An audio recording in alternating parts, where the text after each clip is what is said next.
Здравейте! Аз съм Вероника, основател на Франкофоники и автор на Знам ли.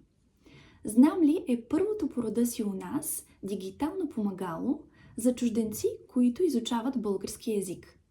Първото издание на Знам ли е организирано в 31 глави, всяка от които включва текст или диалог, аудиозапис, списък с ключови думи, упражнение и малък културен любопитен факт за България.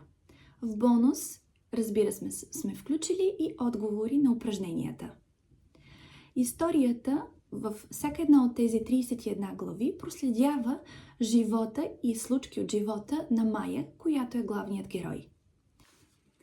Знам ли е предназначено на първо място за чужденците, които изучават български език на начално ниво, без значение дали те учат самостоятелно или са придружавани от преподавател.